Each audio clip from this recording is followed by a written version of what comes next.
This beech forest is long overdue for a repotting. I didn't get it done last spring, and with the buds opening, it's now or never.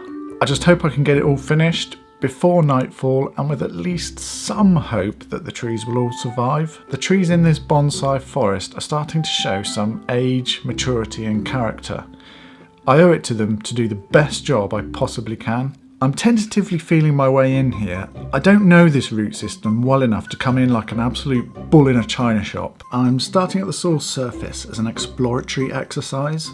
I want to uncover structural surface roots, or nabari, for aesthetics. But I also need to examine the soil to see if a repot is really necessary, or if less invasive maintenance is sufficient. As I'm working through the soil surface, I notice that this tree is completely dead. I'm going to yank it out and continue working the surface of the soil. I'm finding lots of random structural roots. Many are dead. This does not bode well. What I'm looking for is intact akadama.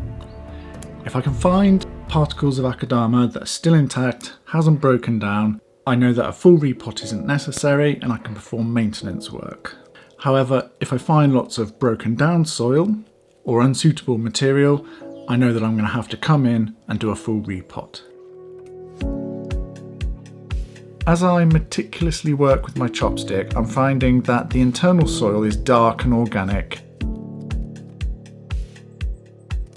while the outer ring appears to be akadama. The initial forest composition was probably created using a compost-based soil mix. Then I guess it was transferred into the final pot perched among akadama. This practice is not ideal. In fact, I'd go as far as to say it's asking for trouble. It might look like hard work methodically working the root system with a chopstick like this. It would be much quicker with a root rake, but this is not the situation for saving time. This is about finesse. Removing the material that hampers a healthy root system while leaving the healthy roots unharmed. At least that's the plan.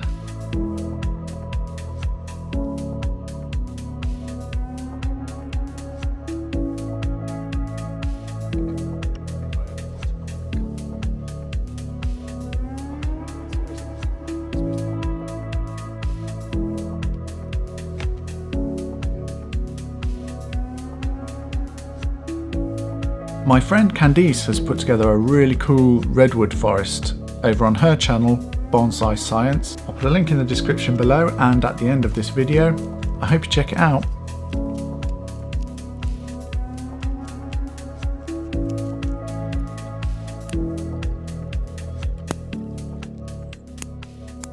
Underneath, I can be a bit more assertive, removing the bottom and side mats of roots and carving out any spent soil.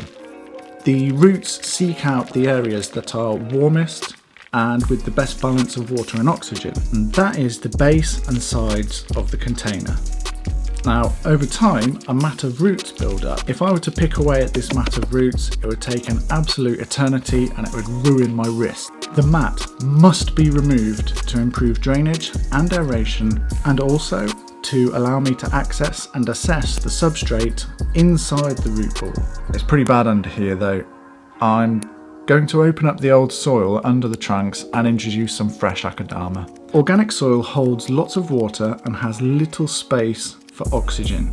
That's an even bigger problem under the trunks, where aeration is limited by the tree bases themselves. Evaporation is reduced and the sun doesn't shine to warm the soil up.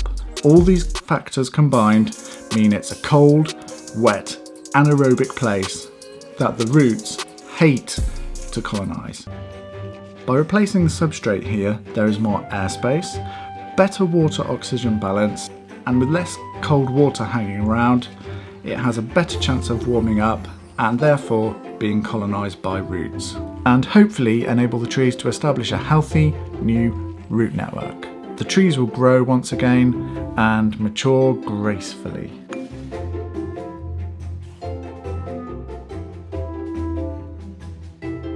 I need to make several mounds of soil here to help fill the gaps under the trees.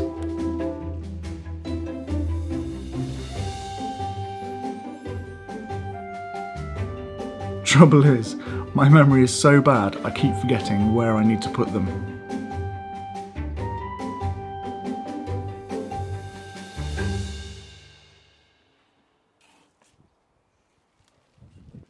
Now I need to lower the trees onto the mounds of soil, and while I'm doing so, feed the tie-down wires up through the gaps in between the trees. This is an extremely awkward task. I have to literally bury my head in the forest to see what I'm doing.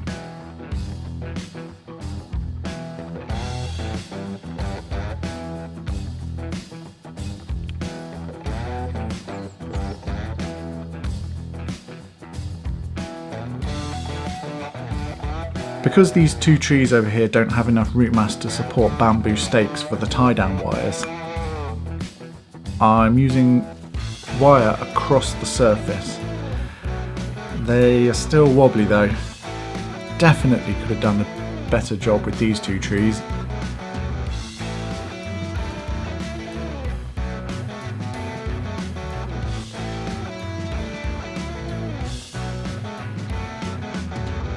Right, now it's time to get the air pockets under the trunks filled. This is very awkward with all of the trees in the way. Hopefully I've managed to do a good job without destroying the akadama in the process. Time will tell, I suppose. I hate to say it, but filling the voids under the trunk would have been much easier if I had a bigger chopstick.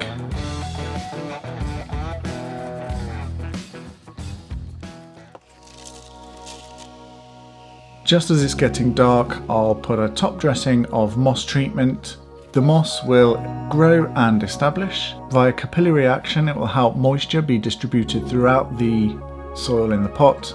It will help keep the temperature of the soil more even, and it will stabilise the soil surface, encouraging roots to develop throughout the pot rather than just at the sides and bottom.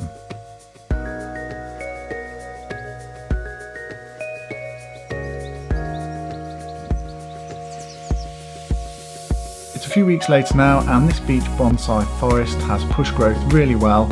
Over the coming months, when it's really hot, we'll see just how good of a job I've done.